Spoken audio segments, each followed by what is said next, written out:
So I realized recently, I've had this channel for 4 or 5 years, bit on and off, but over that whole time, I've never actually cooked baby back ribs. And the reason for that is, generally, given the option, I prefer a spare rib, but my wife prefers a baby back rib. She asked if I could make some. I thought it would be a good opportunity to show you how I cook baby back ribs when I do cook them. So starting off with our ribs, these are the Catalonian baby back ribs from John Davidson's. Picked these up from Pro Smoke. They sell them in store. They're nice and meaty, and generally, they're quite a bit fattier than your average baby backs. So when it comes to a flavor profile for my wife, she doesn't really like the Texas style of rib with the heavy pepper. She prefers something that's more towards the competition style or kind of sweet generic ribs. So we're gonna get these opened up and seasoned. And in terms of the trim, I'm really only gonna take off anything that's hanging off like this, take off anything that might burn, and basically don't leave anything on there that's not gonna be great when you come to eating it.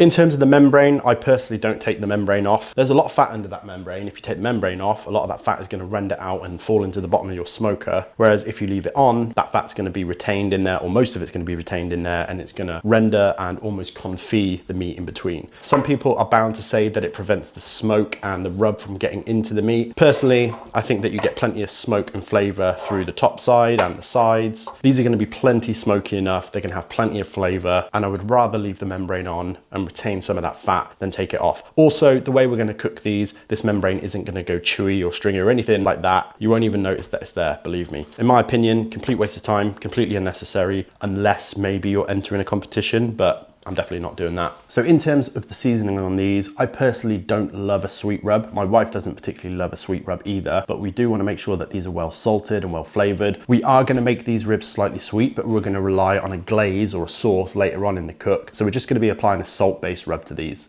And obviously you could use whatever you want. Personally, I like to use my own seasoned salt, or if I run out of this, Lowry's, any other kind of seasoned salt. And this is gonna have a little bit of paprika, cumin, garlic, onion. It's gonna bring some additional flavors, but mostly I just wanna make sure that these ribs are well salted the whole way through. I personally don't need a sugar-based rub and a sugar-based sauce. So this step is all about seasoning the ribs well. The other thing I like about seasoned salts is that they can bring a nice texture to your ribs. Obviously the paprika and stuff is going to bring some nice color.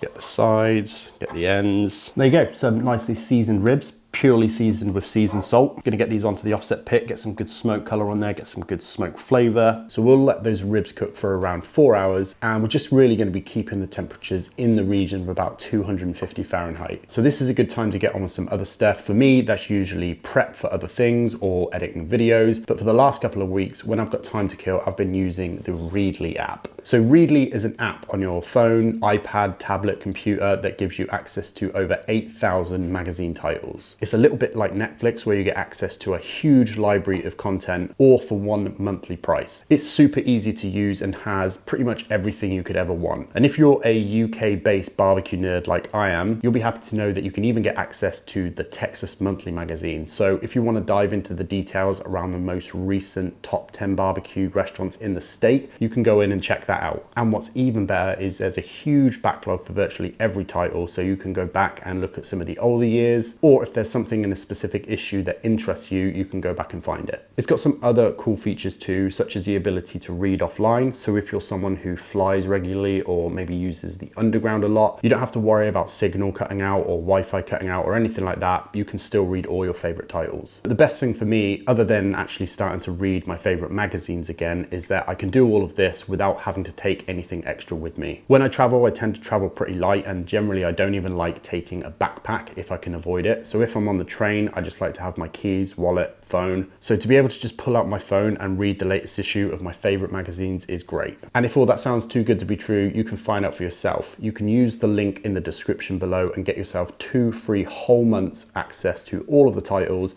and you can cancel at any time, no questions asked. In my opinion, it's an absolute no-brainer, especially if you're already buying magazines. There's pretty much a magazine for every hobby, so click the link in the description below and make use of that offer. 4 hours after these baby backs went on, looking very good, nice color to them. Obviously the only color we've got going on is that seasoned salt. Smell really good, still tight. I'm pretty much going to be cooking these through to completion unwrapped. So we'll shut this down and keep cooking. About 5.5 hours on the dot after these ribs went on, these are done. Completely tender, ready to go. They need a little rest before we could bite into them just because they're too hot to eat. But we're gonna sauce them up.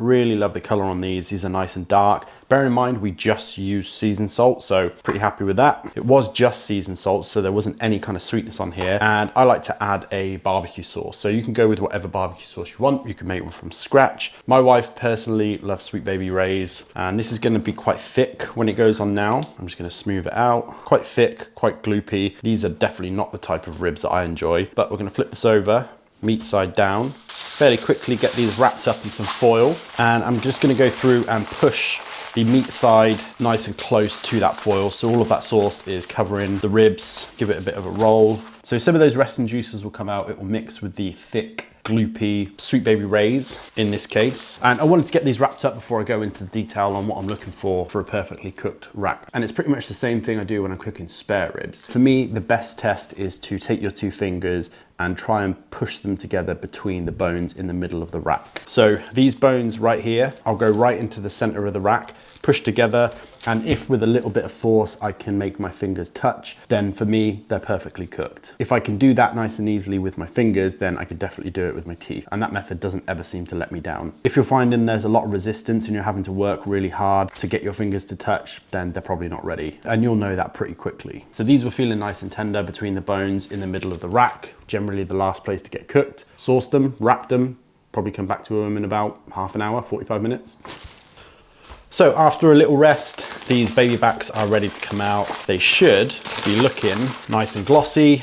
Not bad, really nice color on them. I can feel that they're nice and tender. Backside's looking good. And yeah, that Sweet Baby Ray's might not be everyone's favorite sauce, but really just use whatever sauce you want. Let's slice them up. For baby backs, I definitely like to flip them. I don't trust myself.